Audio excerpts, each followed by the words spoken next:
Good evening. Good evening.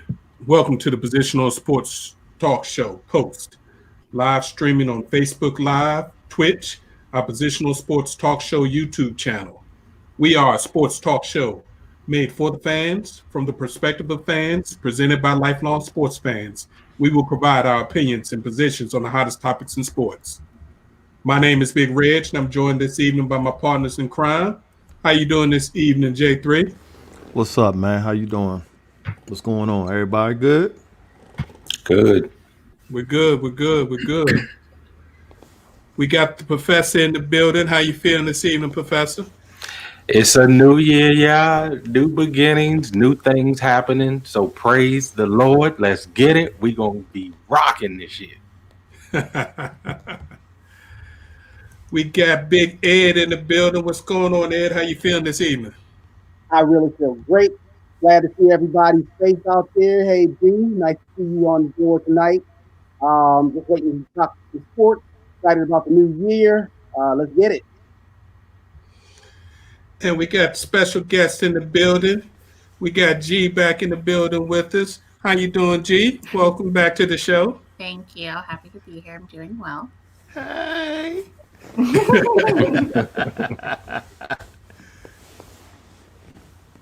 This evening, we will talk college football playoffs, NFL Week 17, and the wild card playoff weekend.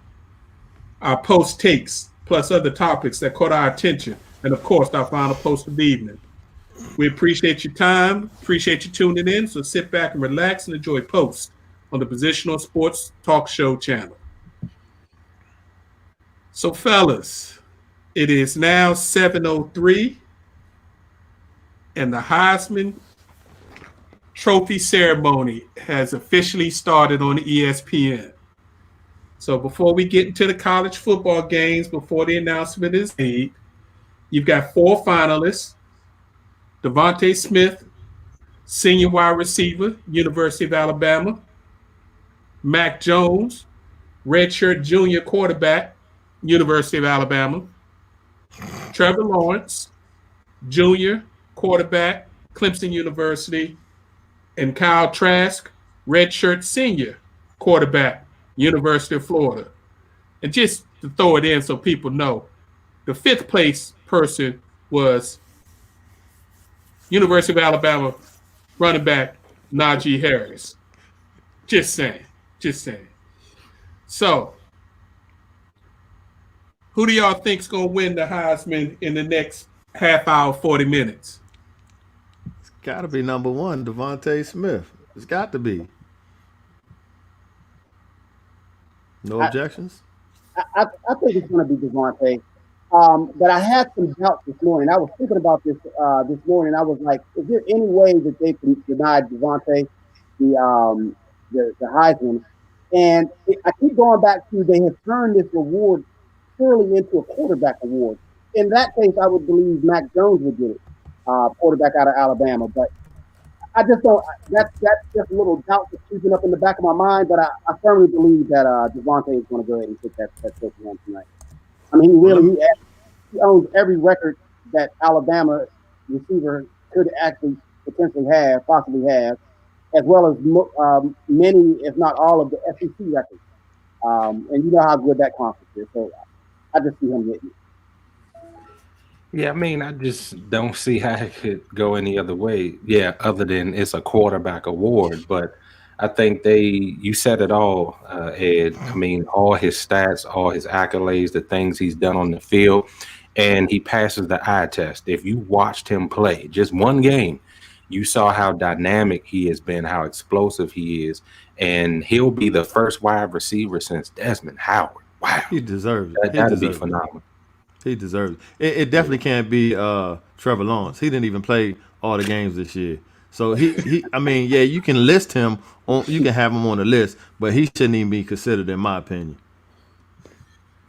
No concern that you're going to have 3 of the top 5 players all from one university, that they don't split the vote, because that was my concern. I thought Kyle Trask was going to possibly sneak in and win it until he had his horrible last couple of games, because, you know, all the Alabama players are going to pull away from each other's votes.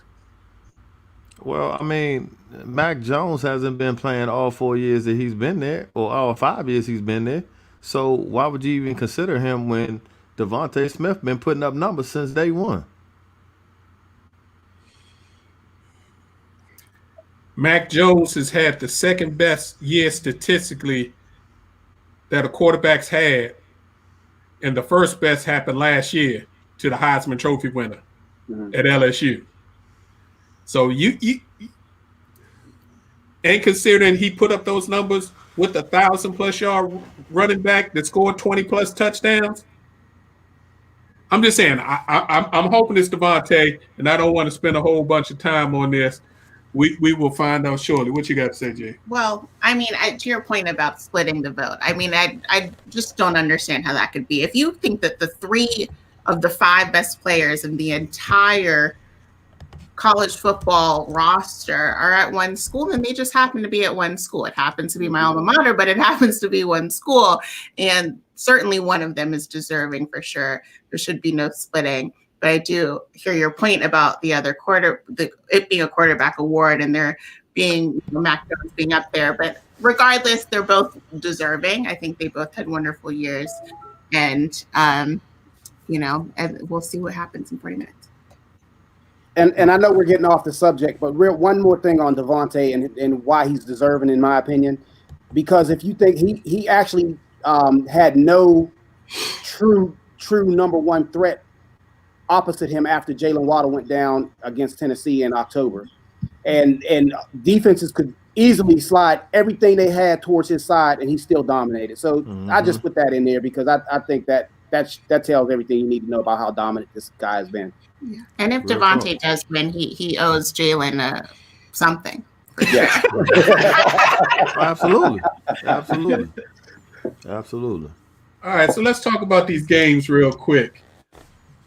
And we won't spend a whole lot on the games because, quite honestly, both games were duds. Yeah. Which has been the college football semifinals. Tennessee. You had the Rose Bowl, number 1 Alabama defeated Notre Dame 31-14, and it wasn't that close.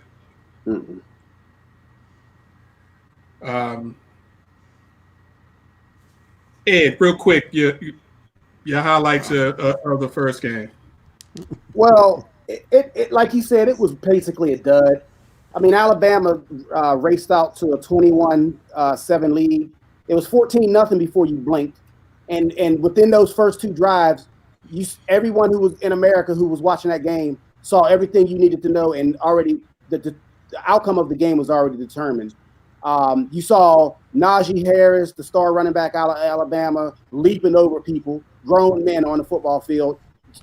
You saw Devontae Smith toe tapping in the end zone.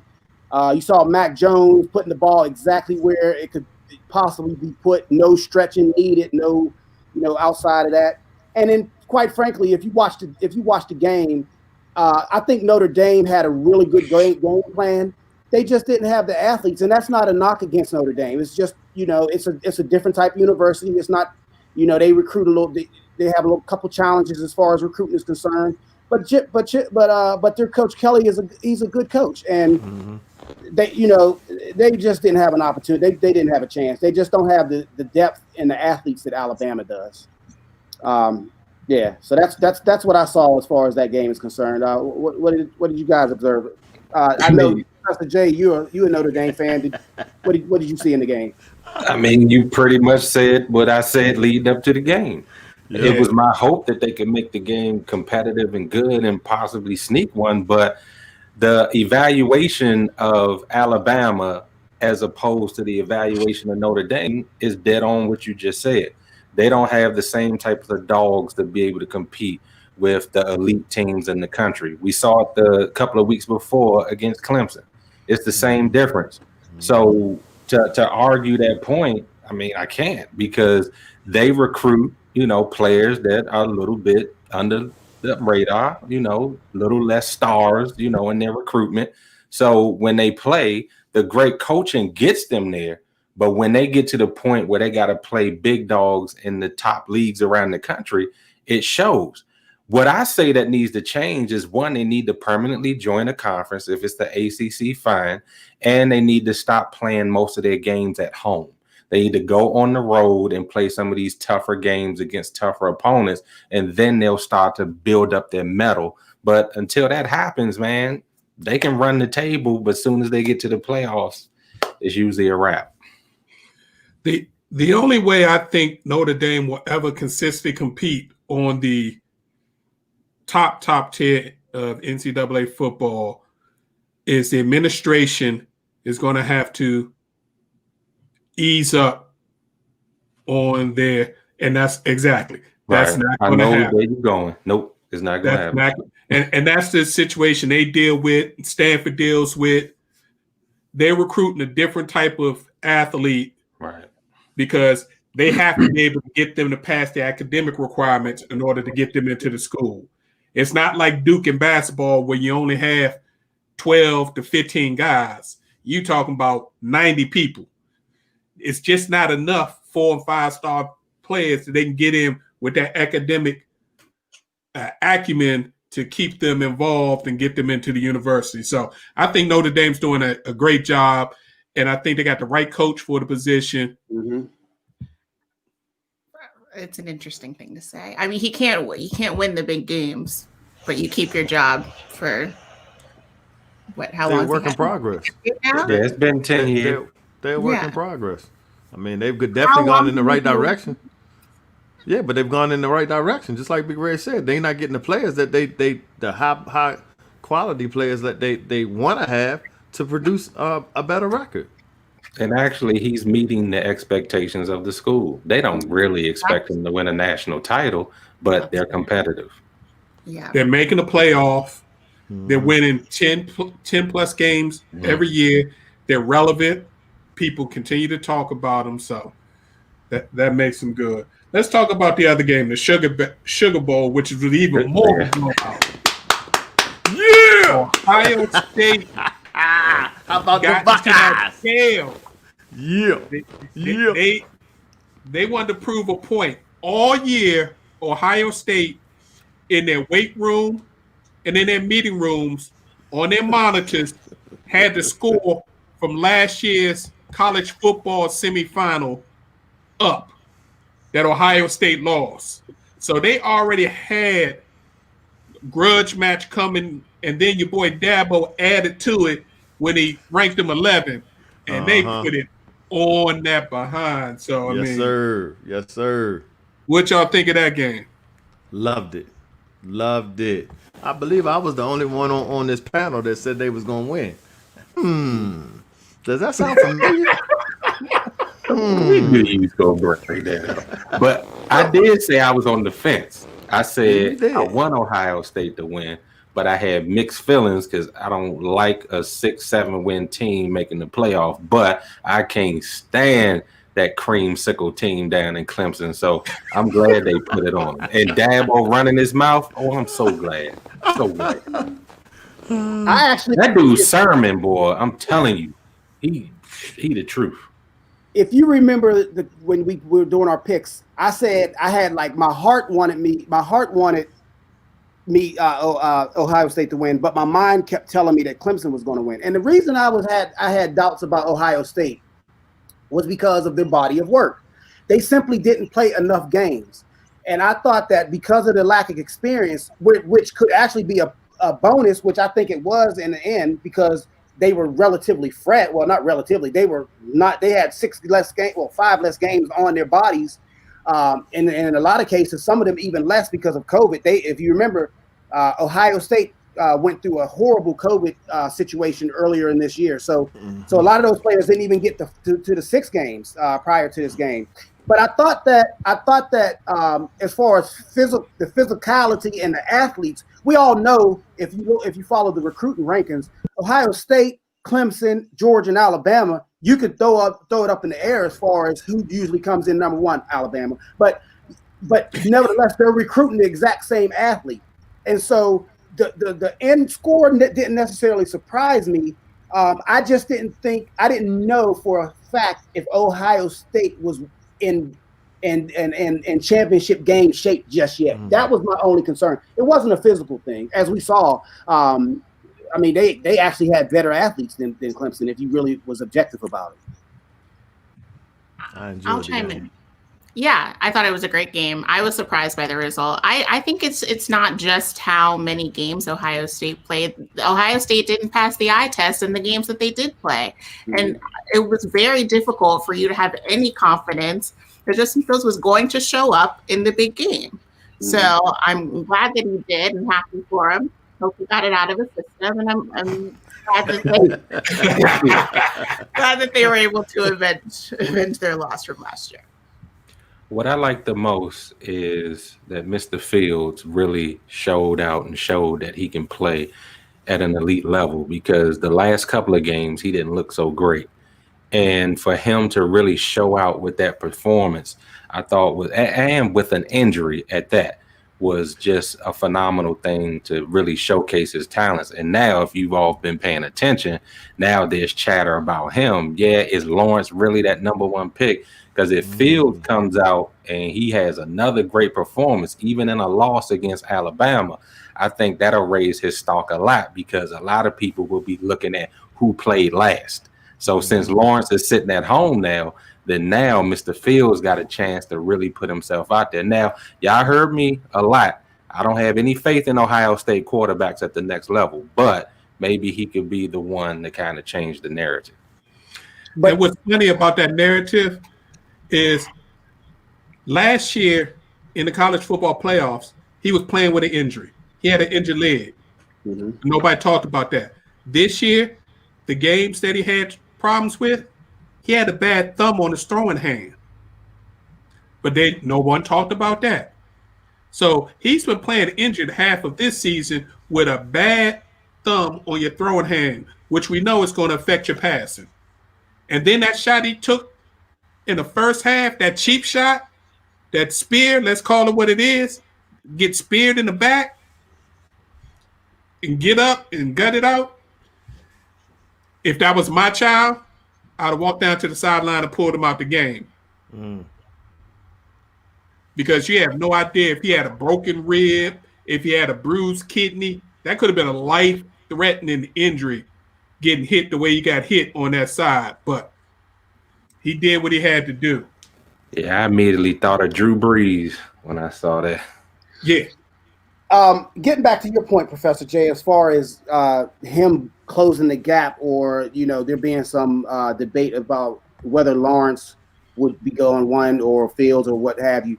There's really, if you really sit back and think about it, there's no possible way that anybody could take anybody but Trevor Lawrence with the first pick, because if you think about it, the rationale I'm using is this: if you take Justin Fields over Trevor Lawrence, you basically he has to have a Hall of Fame type career.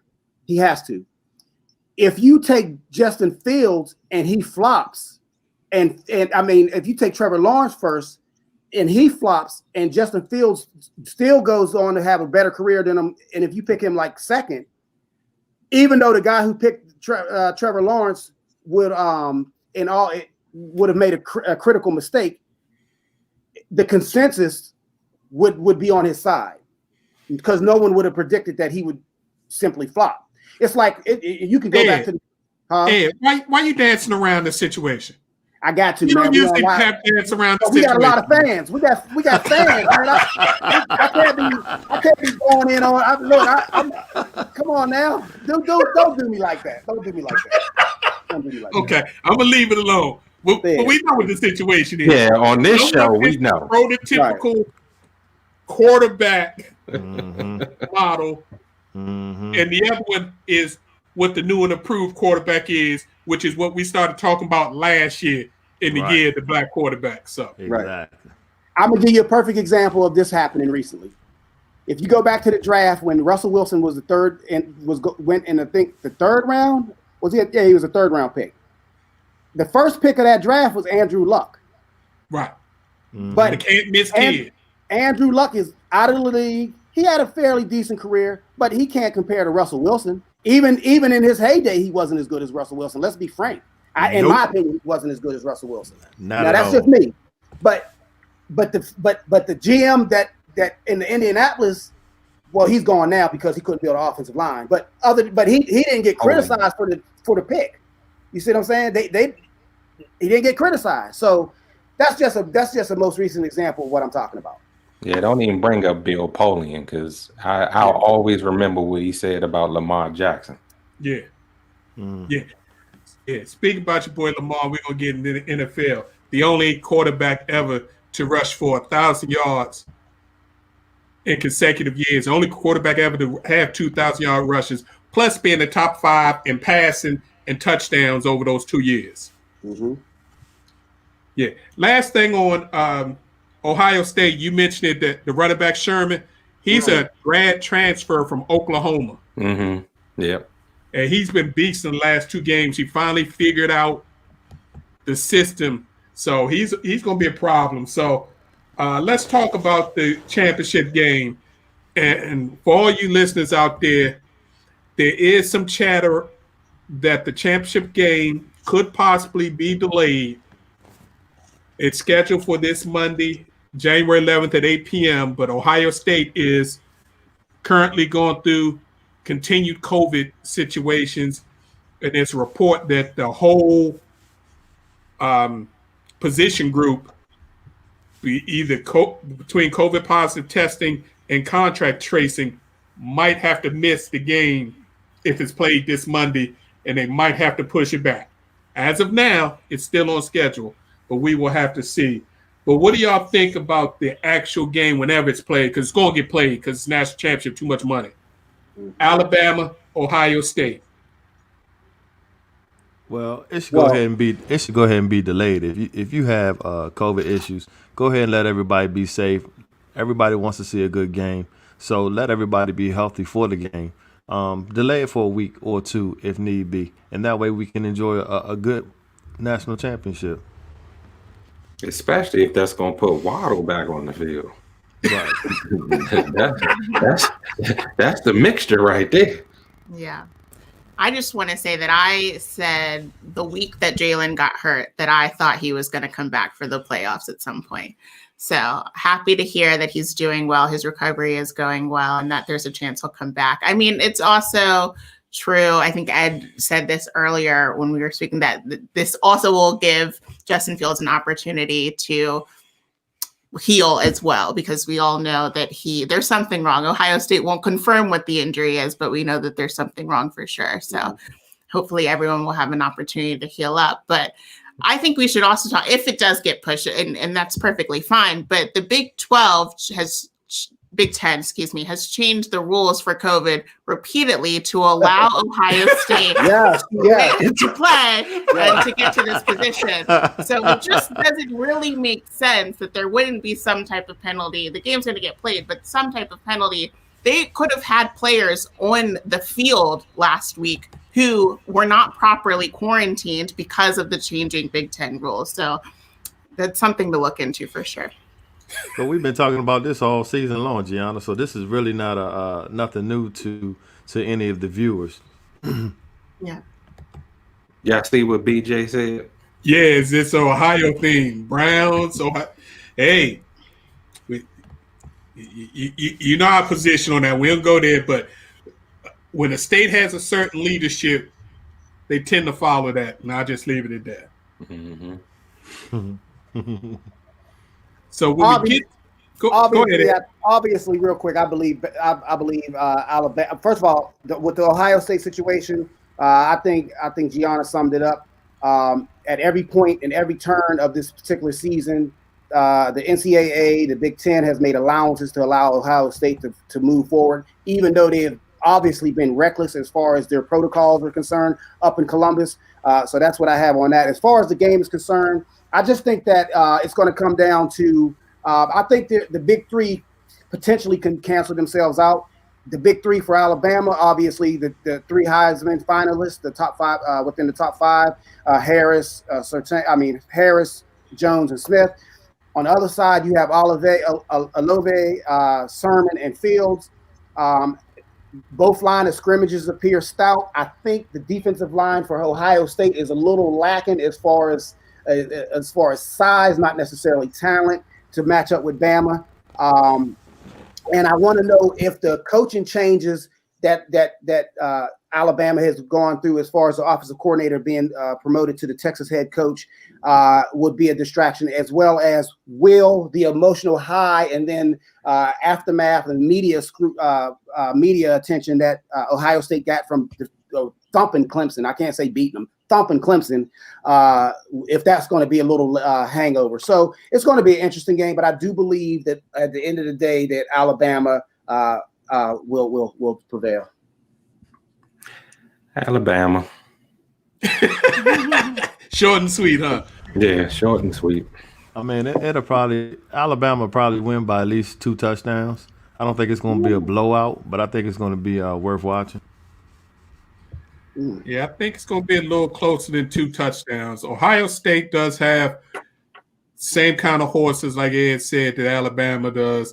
I think it's going to come down to the 2 lines, offense and defensive line of scrimmage. Whichever group can dominate the other team's groups consistently will allow that position group to have a factor in the game. So if Bama's defensive line can put pressure on Justin Fields, which gives the DBs a better chance, then that'll help. And if Bama can run, then it could get ugly. Well, I'm gonna say this: it's gonna be a 2 touchdown or more game for Bama if they don't wait another week, because this undisclosed injury that Fields has, I think, is more serious than people gonna let on. They already admitted that he got a shot, so he could finish the game. So what does that tell you? He got something serious that's going on, and it's painful. So if they play this week, I think they getting boat raced. If they wait another week and he can get a little healthier, then I think they'll be able to compete. Yeah. At the end of the day, I hope that Alabama, just as Ohio State was able to avenge their loss from last year, I hope Alabama is able to avenge their loss from the first year of the playoffs. So, and as y'all can see, we usually come in here with our post gear, but y'all know how we rolling for this title game. So roll Tide. And Ronaldo, you right. Najee is a problem. When you got a 6'2", 240-pound running back hurdling grown men and running 40 yards, yeah, he a problem. Derrick Henry 2.0. Mm-hmm. Yeah. Close to it. And if Jalen gets back, yeah. Let's talk about the big boys, the NFL. Week 17 in the wild card we got coming up. How about them Cowboys? You starting already?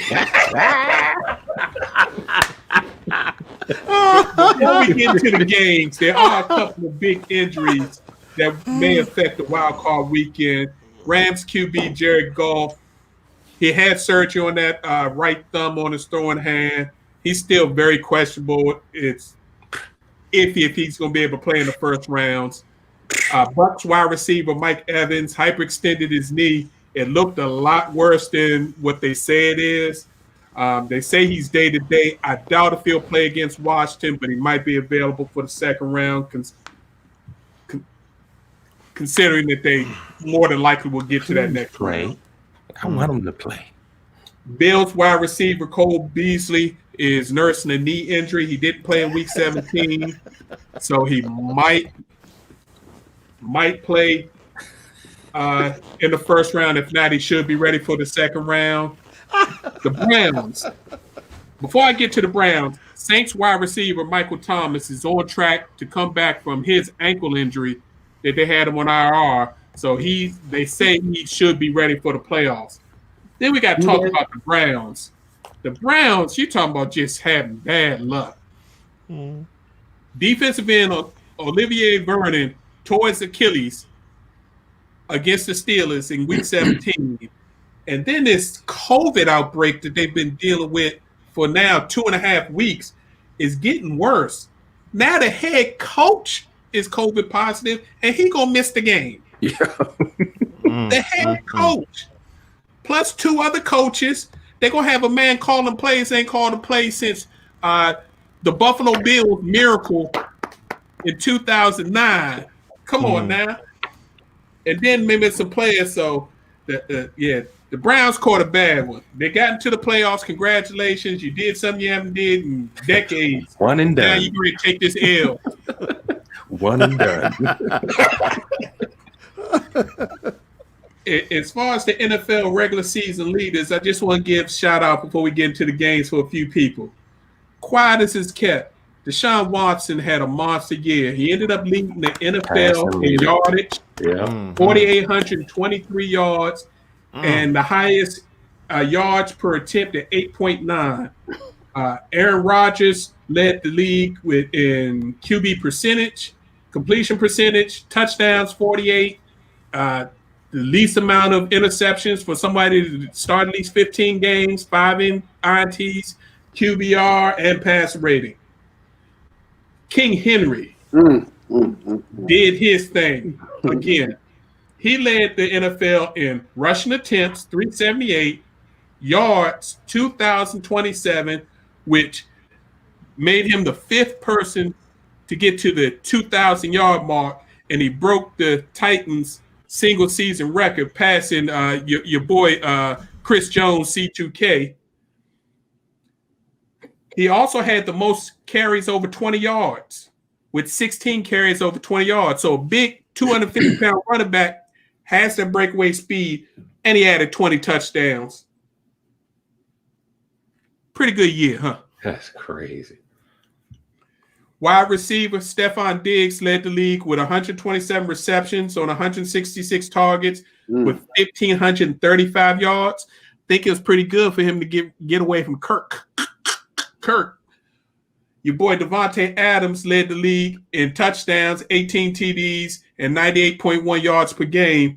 And then we can't leave out the defense. Zach Cunningham, linebacker for Houston, had 106 solo tackles leading the league and 164 total tackles.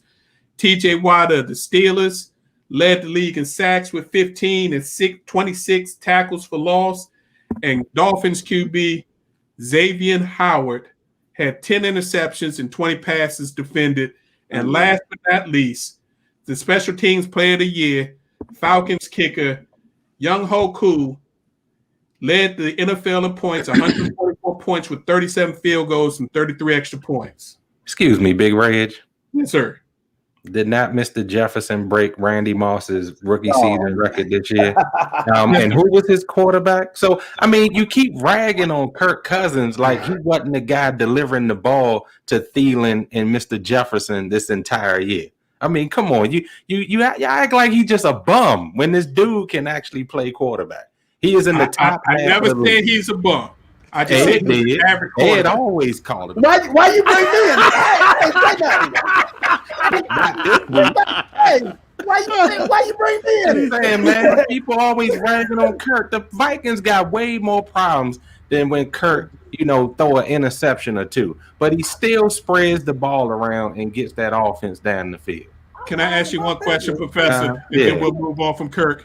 How has the Vikings record been since Kirk arrived compared to when he was there? Before he came? I have to look that up, but it can't be. It's gotten worse every year. It's gotten worse every year. And that's just on him? That's just on him? I'd rather still have him here than whatever we have. Okay. Let's move on. Let's talk about the 2 games everybody really want to talk about before we talk about these playoff matchups. In the early afternoon, you had a quote-unquote possible play-in game for teams that were hoping and praying that they can win a game and then hope that Washington lose. Aww. All about that W. Aww. And of course, the Cowboys do what the Cowboys do these last decade or so. I'm sorry. They get all the way down to the end, and your boy Andy Dalton throws an interception in the end zone. He's been doing that for 15 years. Right. Exactly. Say it again, Ed. Say it again. Cincinnati, I'm just saying. And of course, made all the Giants fans happy because the Giants fans were like, yes, we beat Washington twice. We really go. All we need is Philly to step up and win the game, and we going to the playoffs. Sis, I'm sorry. I'm really sorry. Arasto, I'm sorry that y'all hearts had to get broken like that. But Philly wasn't having it. I love it, Curtis. So I know we were going back and forth live, but what did y'all think when your boy Peterson pulls Hurts in the beginning of the fourth quarter to put in his boy Nate Sudfeld? That was a damn shame, man. And I feel sorry for all those players who actually been playing their hearts out all season long just to come down to the last game, and then your head coach doesn't have any sense of worth for the players that are on that field, and pulls your quarterback out and put somebody in, and then claim that he needs some reps. You get that reps in your daggone practice time. Don't go during the game. String of reps for. Right. You already know what he can do. Ooh. No, that was a lie as soon as he opened his mouth. And that then was my terrible. thing is, even if terrible. it did come from the top, if you coaching me, I expect you to have some backbone, knowing that we try and go out here and spoil what they trying to do on our field, Right. and you gonna give it up like that?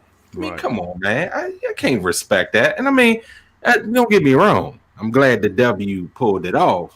But the point is that he did things in that game, like not kicking a field goal. You got an interception. That was free points. Why would you force it to try to go for a touchdown? Take the points, tie the game up, and then maybe, you might pull it out. But, man, I can't respect that dude. That was foul. As a head coach, you're supposed to look out for your players. Especially when you're playing against a quarterback that's obviously can't move. And points are at a premium. Yeah. You damn sure tie that game up at 17-17. But Go ahead, see, Ed. y'all, Big Reg, what you just said, that's coaching like if you want to win the game. I agree with what Professor Jay's angle was, as far as I feel bad for the players involved, which was the Philadelphia Eagles roster, and I feel bad for the fans who pay good money to go, to support, let's say it like that this year, to support that team year in and year out. But who I don't feel bad for is the management of Philadelphia, because the management of Philadelphia, even though it was shady and it was obvious and it was clear to everyone watching that game, and even those listening to the game, that what they were trying to do as far as draft position and potentially long-term health of the organization with a higher draft pick.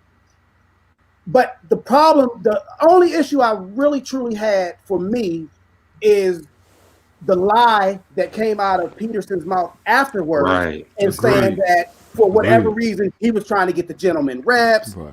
He was playing to win the game. I would just tell me the truth. Talk to me. Let's rap.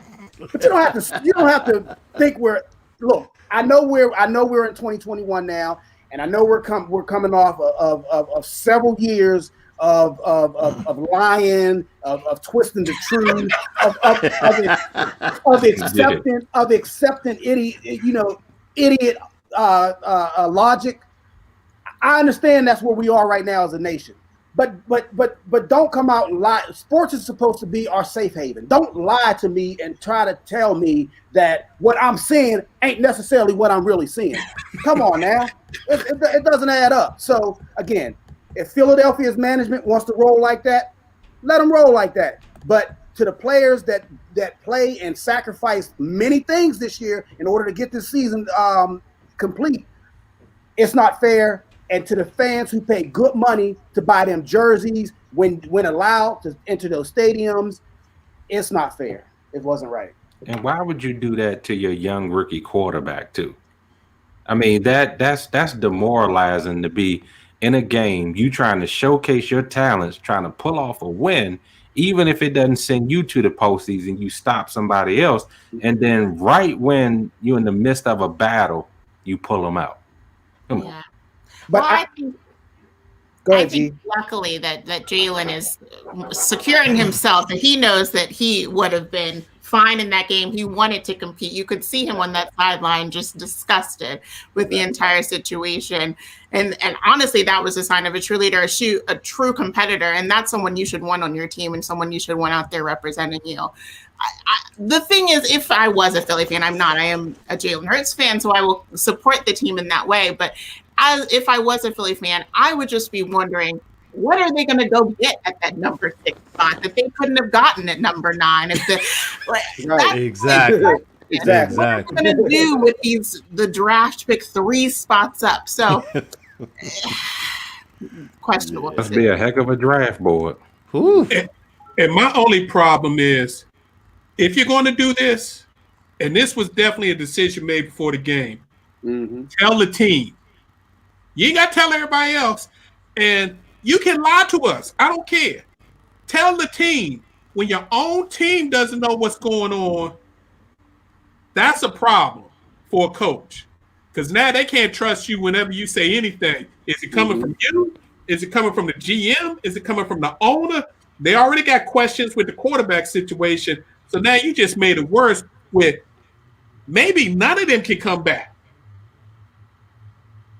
So Yeah, I agree. A situation. So we're gonna move on for that. Congratulations to Washington. It wasn't their fault. They got in. They won the NFC East. Take it how you can take it. We're gonna run through a couple of quick games. I'm just gonna hit you with some highlights so we can actually talk about the games coming up this weekend. Bills crushed the Dolphins 56-26 and eliminated the Dolphins from the playoffs. Expected. I got to give Josh Allen some props, though. That man had a monster season and is playing like a top 5 quarterback, maybe a top 3 or 4 quarterback in the league. Yep. Bills defense did make Tua look a little rough, and he struggled in that game. But good to hear that today his coach and the GM for the Dolphins put all concerns to rest and said Tua is our starting quarterback for 2021. And so they shouldn't have had to do that. They get on my nerves.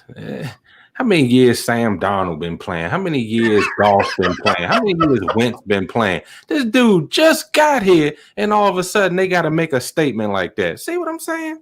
See? Yeah. The Browns beat the Steelers. I can't say they beat the varsity team, and not quite the JV. They beat a mixed squad, a JV and varsity. But the problem is they only beat them 24-22. So that's a problem for next weekend when they have to meet each other. And then you add the COVID thing. So congratulations, Browns. You had 11-5. You made the playoffs. Enjoy that because that's all you're going to get.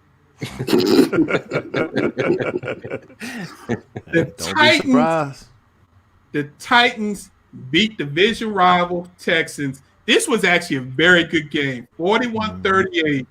But King Henry needed 223 yards to get to 2,000, and they gave you 250 and 2 TDs. Monster. Convincingly, too. Yeah, but Big Reg, you said you made a mistake. I don't like to call you out on live, but you said the Titans beat their rivals. You mean Henry beat the rivals? I didn't see no other Titans doing anything. I'm sorry. Tannehill had a good game, Ed. Tannehill had a good game. Questionable decision. Tannehill's a bum. Now, you have heard me call Tannehill. Yes. You haven't heard me call Tannehill had a good game. He's a bum. Tannehill had a good game. He's a bum. He needs his $31 million plus he needs to give Henry because Henry's making. I agree with you, but I can't deny this man didn't have a good game. Oh, that's a bum. He's a bum. I'm sorry. Okay. Packers beat the Bears 35-16. Rodgers put the exclamation point on his MVP. He should win his 3rd MVP. Ended up with 240 yards, 4 TDs, 0 interceptions. The Bears did end up backing into the playoffs with some help from some others, but they ain't going nowhere. Right. So the Packers get the number 1 seed. The Saints did what they were supposed to do, crush the Panthers. They locked up the number 2 seed in the NFC. Seahawks struggled but beat the 49ers. The 49ers played good football at the end of the season. They just didn't have they're like Notre Dame right now. They just don't have enough bodies to win these games, but the coaching that they're getting is phenomenal because they're in every game. Mm-hmm. So you got the Seahawks in number 3 seed, and then the Rams survived the battle of the backups. That was just a horrible game to watch. And why they had Kyler Murray try to play in that game where he could barely move is just unbelievable. Don't forget the Colts, man. I didn't forget them. Ravens crushed the Bengals. Ravens rushed for 400 yards in an NFL game. That's Wow. disrespectful. I thought it was Alabama I mean, versus you Middle went from Tennessee Henry State. to that. That's just Wow. The Bucks beat the Falcons. Brady's getting hot going into the playoffs, and of course Animal the Colts beat the Jaguars. So let's talk about the games. We got as they're calling it, Super Wild Card Weekend, because this is the first year we've got the extra wild card team and only one bye for each conference. So Saturday, Colts versus Bills, 1:00. Who you got? Whew. Did Man, Phillip Rivers ew. retire? Bill. No, No, sir. I'm asking to give you my pick. No, sir. He's going. I got the Noodle is Bills. going to be starting.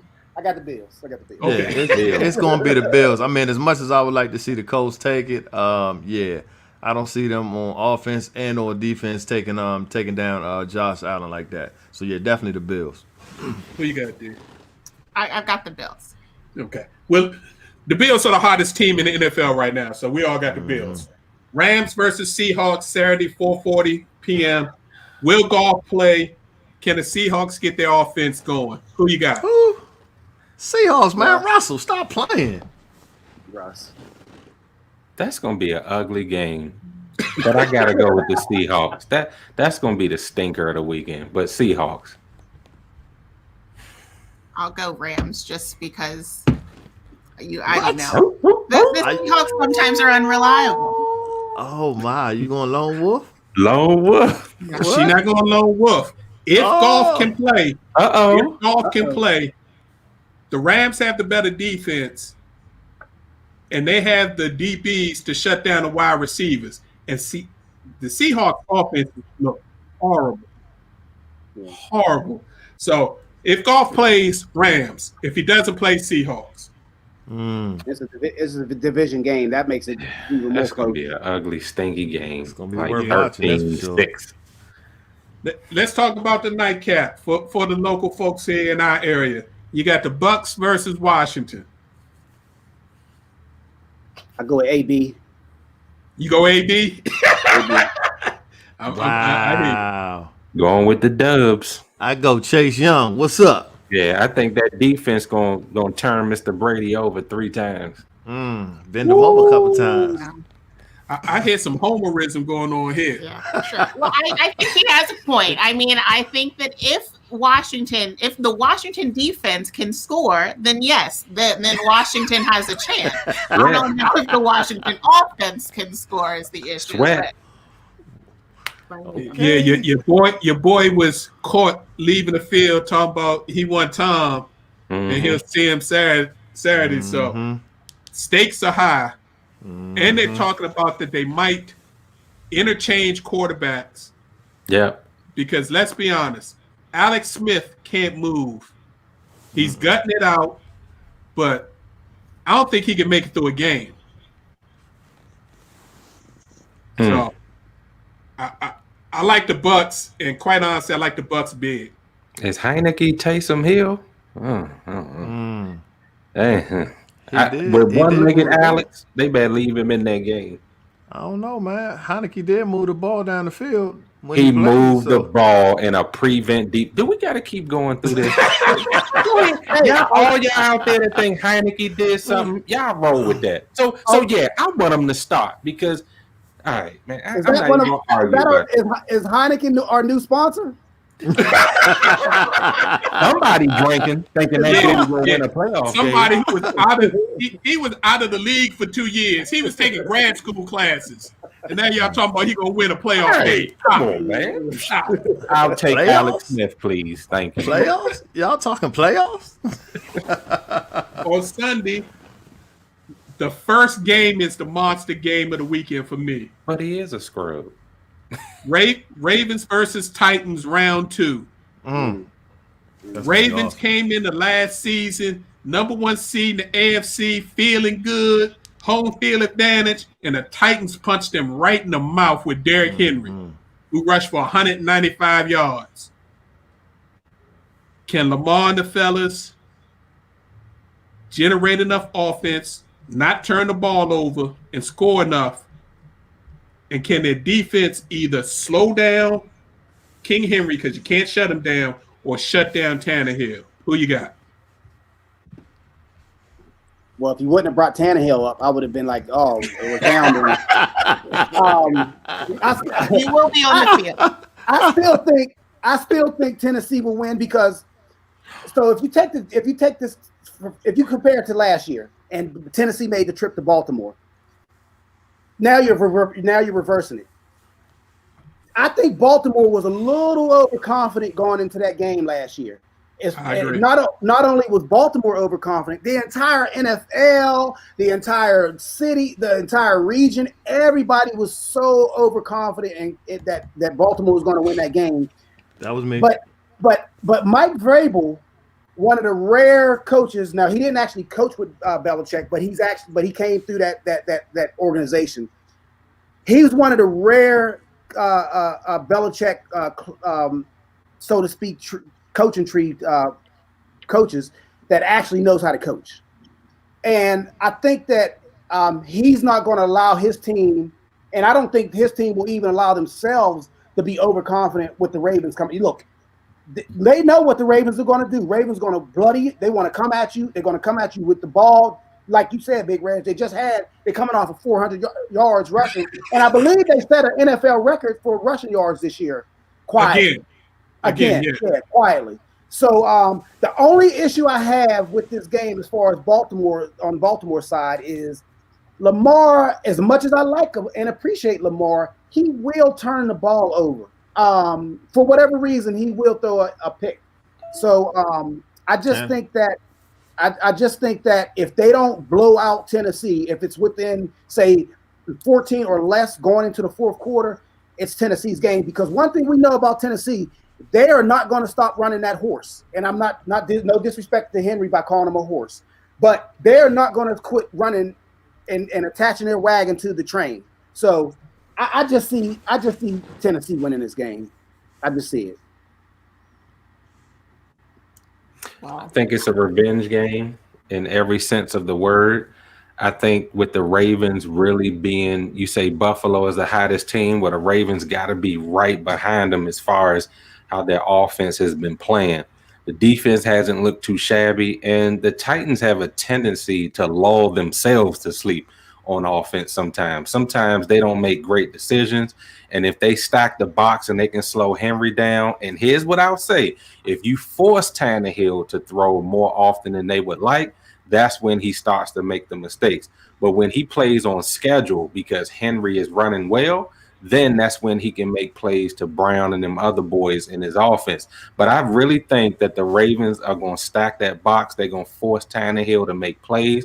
He's not going to make them. And the Ravens are going to continue with that high-powered offense because the Tennessee Titans defense isn't really that great. They're opportunistic, but they're not really that great. So I'm thinking on the road, the Ravens going to get their revenge, and they're going to keep it moving. Mm-hmm.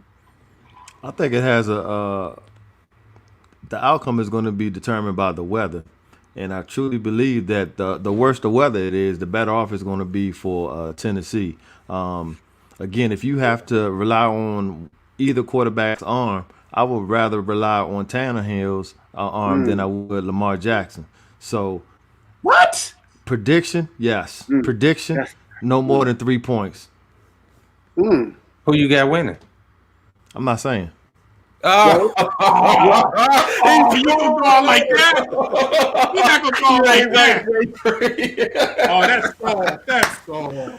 Like I said, 3 points, and that's it. What you got, baby girl? I think if they run Derek as much as they should, then I think that the Titans have a good shot. Because I do think that, Devon. Just in. Devontae just won the Heisman. Yes. Yay. Well deserved. Well deserved. Yeah, so if they put their best player out on the field, if the Titans do, much like Alabama put out Devontae Smith, then I think that the Titans have a good chance. But I think that coach is crazy at times and doesn't necessarily put him out on the field when he should. So, end of the day, I think the Ravens probably pull it out. Wow. Again, Alabama junior wide receiver from Alabama, Devontae Smith, just become the third wide receiver to win the Heisman Trophy. excellent. Much deserved. I'm rolling with the local boy. I think Jackson got something for him, and I think the Ravens won't be overconfident. Like Ed said, they've been in playoff mode now for 5 weeks, so they're ready for this. And Tennessee, the Titans' defense is a little suspect, and I think let's not forget Lamar Jackson gave them 500 yards last year. He just had 3 turnovers, and they were early turnovers. He had 500 total yards offense, so I think he has 350 to 400 yards of offense, and the Ravens win. Bears Saints Sunday 4:40 p.m. Who that? No competition. Okay. This ain't. Yeah, this. Yeah. competition. Does They should anybody run them off, not dude. believe the Saints are going to win this? If so, Man. it's your turn to speak up. If not, I think we all believe the Saints going to get this easy. Who that next? And in the Sunday night capper, which should have been a very good game, the battle of the river, Browns versus Steelers, with all the people being out, I think this becomes a no contest unless the Steelers get overconfident and don't show up. I mean, they 100% capable of being overconfident, but they have absolutely no reason to be overconfident because they sucked the last 4 or 5 weeks. And that's my heart. You know, I should, matter of fact, you know what? I recuse myself. Counselor, is that the correct way of saying it? You plead the fifth. Okay, I plead the fifth. I'm out of this. Too funny. All right. Who y'all like? We know where Ed's heart is and everything. Who you like, Going J3? with the Steelers. Steelers. Who you like, J3? For real. I'm going with the Cleveland Browns. Oh my God. Wow. Yeah, I am. I really am. I think Baker Mayfield has realized his errors. He is controlling the offense, and you got 2 backs in the backfield who can run the ball. Man, why? Okay, y'all gonna see next week. Okay. Did you see them lose to the Jets? Yeah, Did I you saw see that them game. lose to the Yeah, Jets? yeah, I saw that game, man. I saw that Okay. game. I'm sorry. But we ain't talking about that. I'm telling y'all now, if the Browns win, my State Farm agent gonna be blowing my phone up because he's from Cleveland, and that's all he been talking about. The Brownies, man. Come on, Steelers. J3 got some municipal bonds in Ohio or something. He done picked Ohio State 1 week. Now he done picked the Cleveland Browns. So I'm done. I sure am. Yes, indeedy. Matter of Who you fact, like, I'm Jay? gonna call you Ed, and I'm gonna have on orange and brown when the game is on. Hold up, J3. Nah, seriously, because we supposed to have a talk on finances on the 8th, right? You got something going on? You want to share with us? Oh, you gonna play that Powerball? I think it's going to be. Okay, y'all watch when I talk to you. All right, so J3 is a lone wolf on this one. I don't know what you've been. I can't say you've been drinking or smoking anything because I know you're clean. So, but you feeling real good considering all the I know effort. he laughing and everything. Man, So that's your NFL wrap up. Should be a great weekend. You got 3 games Saturday, 3 games Sunday. No overlap. Just get yourself set up. Get your chicken, your pizza, whatever you want, and enjoy the football. Because quite honestly, I did want to make one point about the NFL. We got through 17 weeks.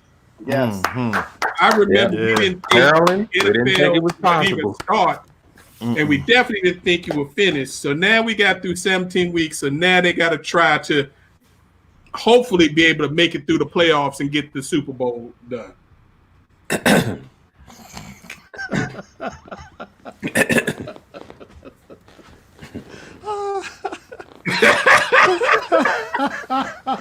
Somebody to follow you on social media, J3. Really, Jerome? Really? All right, Professor, you ready for your takes? Wow. Yes, I am. Just shocked we got here so soon. All right, so let's hit up the post takes. No, I'm gonna make some people mad, but just keep tuning in. All right, James Harden. We're gonna start with the NBA. James Harden putting the NBA in a frenzy is good for teams like the LA Lakers because the players in any trade deal are dreaming about how to take down the king. Isn't that what Golden State did? Harden figures to be a piece on a team that could ultimately make it to the head-to-head battle and dethrone the king. There's only one problem. The Golden State teams that achieved this feat played as a team. Even when weakest move KD joined the team, the problem is with Harden is that he sucks the life out of a team. His style of play is selfish and self-gratifying. At some point, teams get tired of playing with him because you've seen it. And if they don't win in the first or second season, his services are no longer needed. Good luck with that. NCAA basketball. Wake me up when it's March Madness. The state of Indiana has stepped up to host all games for the tournament, so that's a good move. College basketball has paid attention to what the NBA has done down in Florida. Let's hope the inhabitants of the state do the right thing so that we can actually have a tournament this year. Wear your masks. NCAA football. In their best impression of an okie doke, Ohio State pulled off the improbable but likely upset of Clemson. It was great to see Fields outshine Lawrence on a huge stage.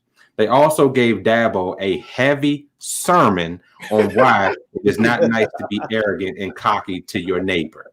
I guess the orange college hype man won't be doing any dancing in the locker room this year. I cannot believe that we could have a national champion that has only played 8 games. This is blasphemous, and satire could fill a few of those great Dr. Pepper commercials. There always seems to be a conspiracy with hiring a Saban assistant right before a championship game. The Tide is always so good that everyone wants to pluck from the top before the season is actually concluded. At least Sark is going to stay to finish the deal. Lane Kiffin is not held in the same high esteem. Well, as they say, any advantage is worth it to take down the juggernaut. NFL. Shad Khan, principal owner of the Jacksonville Jaguars, has a Jerry Jones problem. He believes that he should also maintain personnel duties even after he hires a new head coach and GM. Mr. Khan, I am not sure if you have taken a Michael Jackson deep look at the man in the mirror, but you are the reason for this culture shock that many players are trying to get away from. Nice try putting it on Tom Coughlin, but you are the only culprit. All minority candidates, beware. Keyshawn Johnson and Doug Peterson, Bammers of the Week, should kick the same rocks that will break 20 toes. Did you hear him defend Peterson's tanking of this game? He said that as head coach, his job is to do what is best for the team, and a 6th pick is a lot better than a 9th pick. Just when I thought I could give this Bama a pass, he pulls me back in. His logic would make some sense if his team did not have bigger fish to fry at QB, and they will have a ton of holes to fill. I doubt that whomever they graded at the 6th position is going to change the facts that this is an aging team on both sides of the line. Great run, but you had your magical season.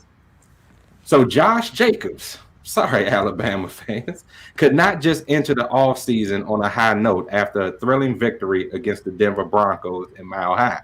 Upon returning home, I guess he needed a few intoxicating substances and chose to drive himself. Well, a single car crash and some minor injuries later, he ended up in jail. He certainly is proven to be a true Raider early in his career.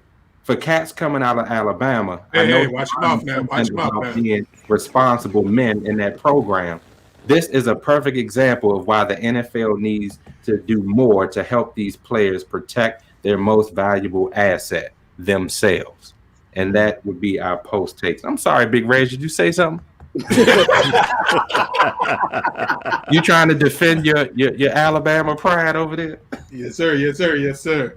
And again, thank you, Professor. We appreciate those takes. Again, congratulations to Alabama junior wide receiver Devontae Smith for winning the Heisman. Second was Trevor Lawrence. What? Mac That's Jones crazy. third. Do you see what I'm saying? That's crazy. That's How? crazy. That's crazy. Bama didn't even play. Right. Right. That's crazy. Exactly. That's That's crazy. crazy. And he looked bad Devontae playing. had twice as many first place votes as Trevor, but Trevor had more second and third place votes than Mac Jones. Mac Jones ended up third. Trask was fourth. That's crazy. I'd like to say congratulations to Bianca Smith, who on Monday became the first Black woman to be hired to coach in the modern era of professional baseball. The Boston Red Sox hired Smith to work in their minor league system and work out of their Fort Myers, Florida player development facility. So congratulations. That's big because they were the last to integrate. Yeah, Mm-hmm. they were one of the last major league teams to integrate. So that's huge. Yes. Also, congrats to Ryan Garcia for his 7th round knockout this past Saturday over former gold medal Olympic boxer Luke Campbell. He ended the fight with a vicious left hook to the body. It was a perfect liver shot to stop Campbell dead in his tracks. Garcia stated via social media before and in his press conference after the fight that his next fight, he wants another young star, Gervonta Tank Davis, as his next fight. Okay. So stay tuned. Stay tuned. Got to give props to Steph Curry. Yeah, Steph is coming back from an injury last year, and people kind of been down on him. So he had to remind people that he is who he is. And he dropped 62 Sunday. Not only did he drop 62, he gave 31 in each half and didn't play most of the fourth quarter. And it wasn't against bums. It was against the Portland Trailblazers and that bad man Dame time. So he put it up against a real team. Lastly, as far as things that caught our eye, men's and women's NCAA basketball are just struggling right now. They're canceling games left and right. It's not only players coming down, big-time head coaches are catching it. And I hope they can make it to March Madness, but with this new strain out there of COVID going on, it's going to be real tough for them to be able to complete this NCAA basketball season. All right, it's time for our final post. Jay, you want to start us out? Sure. Well, I just want to say this is the first show of the new year. And as this is the first sports show, looking forward to the sports that will be coming back soon. Tennis, golf, all of those sports that are coming back off of what seems just the season just ended for those sports. Looking forward to them restarting as well. Appreciate that. Ed, what you got for us? You know, it's not sports related. Obviously, I'm going to be heavily involved in super playoff weekend this weekend. But on a sad note, man, I'd have to say, all right, rest in peace to an author that was responsible for me falling in love with the reading of fiction. Eric Jerome Dickey passed the other day, unexpectedly at 59 years old. So I send out condolences to his family, friends, and fans alike. Yeah, that's all I have. Good stuff. Good stuff. Professor, what you got for us? Wow, he hit me with that. I didn't even know. I Yeah. read plenty of his books. Wow.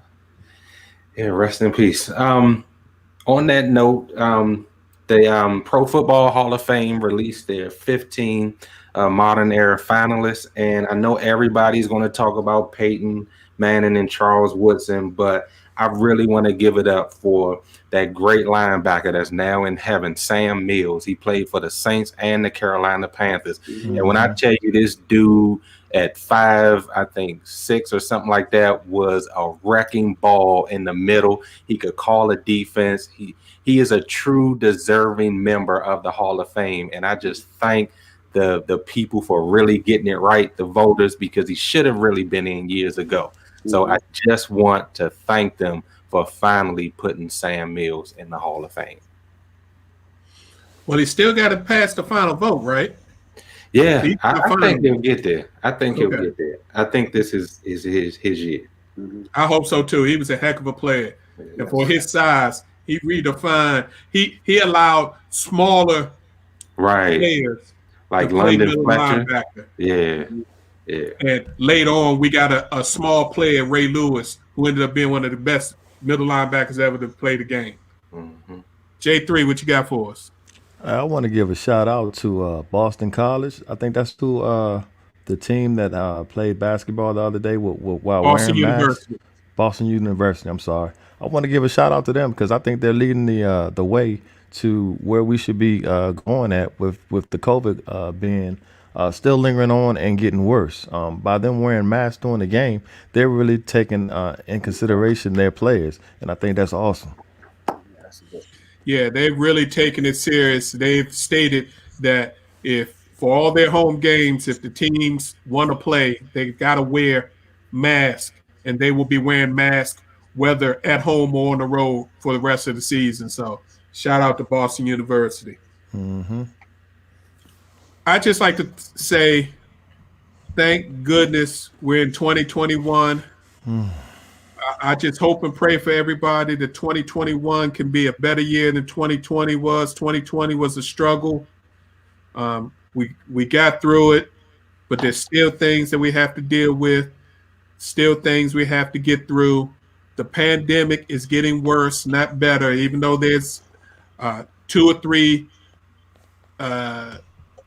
shots out there that people can get. It's going to take months for the regular public to have access to the vaccinations.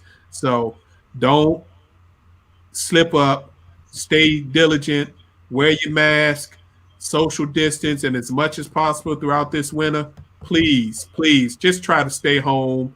I know it's tough, but we want to see you in 2022, not just 2021. All right, it's time for us to get up out of here. We'd like to thank you all for tuning in and listening. We appreciate your time and opportunity to share our positions on sports with you. We're here each and every Tuesday, 7 p.m. for our live show. Please join us next week, 7 p.m. Tuesday for our next live show.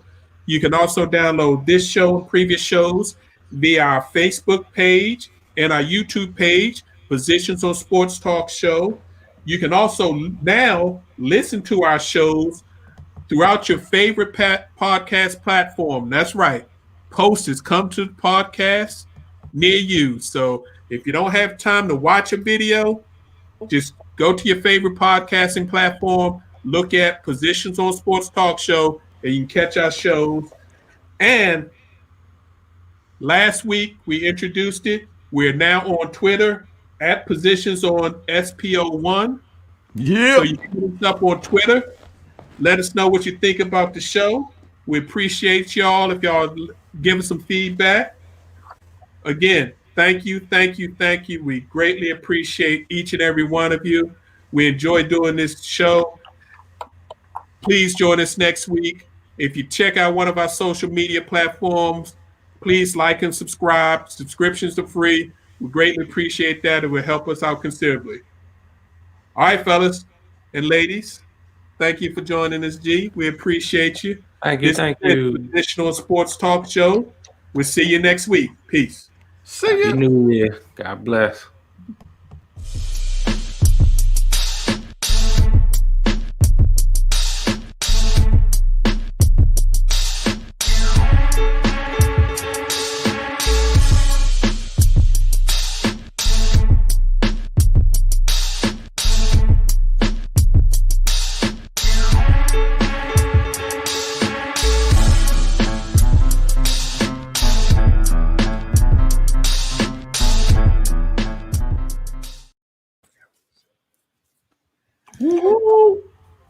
Hey, Gianna,